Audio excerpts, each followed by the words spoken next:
Hey everybody, I hope that you're enjoying the beautiful outdoors like I am trying to get outside while also practicing social distancing, but enjoying the beauty of what God has given us. Remembering that life is is beautiful and that there's so much more uh, to life than the coronavirus, even right now.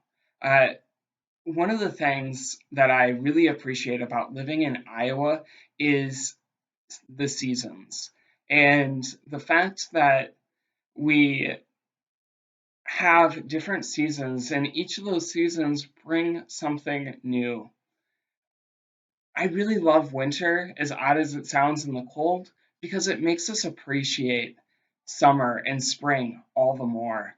Uh, and I really love uh, the seasons of the liturgical year as well, uh, because it reminds us once again of the fact that there are different things that go on throughout our lives, whether that be um, the quiet of Advent and just kind of that preparation for Christmas. Uh, I also really enjoy how Lent reminds us happens in the spring. It happens late winter, early spring, where everything is dead. We are in there's no life during winter, but we approach spring and there is new life. There is hope.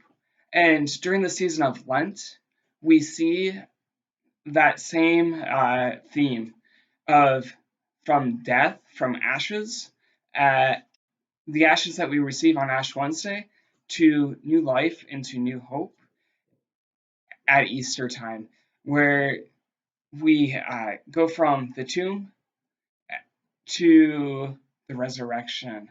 Uh, that death doesn't hold us down, but there's hope, there's new life. And so during this Holy Week, I encourage you to enter in a little bit, enter into the Lord's passion uh, and his death and ultimately his resurrection on Easter Sunday. Take some time, slow down, and really enter in. I've posted a couple of short ideas for you and your family to celebrate. Holy Week is one of my favorite times of the year, where we just really have an opportunity to reflect on what it truly means to be Christian and to remember that death isn't all that there is. Our sin doesn't have to hold us down, but that God loves us so much that he sent his son to suffer and to die so that we have a path to heaven. We have a path to God.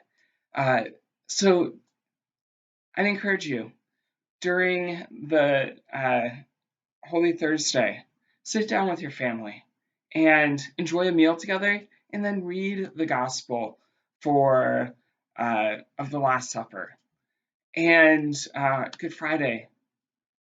Fast as a family, um, and eat. You don't have to eat as much and abstain from meat, and then pray the Stations of the Cross as a family. I included a link for that.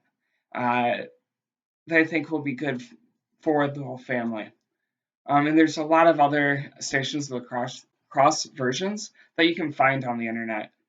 Uh, Holy Saturday, just take a few minutes, maybe 3 to 5 minutes, and just enter into the silence and remember that Christ spent 3 days in death, in silence.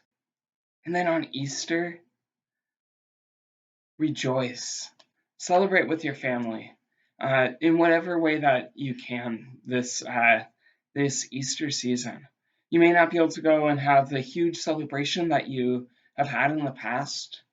But remember that God is with us, that the death on the cross isn't all that there is, but it is the cross gains meaning because of the resurrection, because Christ didn't just die, but he rose. And he has given us the ability to rise and go to heaven when it is our time. God bless. I'm praying for you during this Holy Week. Let me know how I can pray for you. Take care. Next week, also, I wanted to remind you that Father Feller will be joining us. We're going to do a live Zoom with Father Feller. And so I'd encourage you to join us. He'll be answering your questions. And so come up with some questions. You can email them to me beforehand. That'd be great. And then there'll also be time for you to answer. For Father to answer any of your questions at that night as well. But it's always good to write them down when you have them, and then just get them to me, and that way Father has them beforehand. God bless once again, and have a great Holy Week.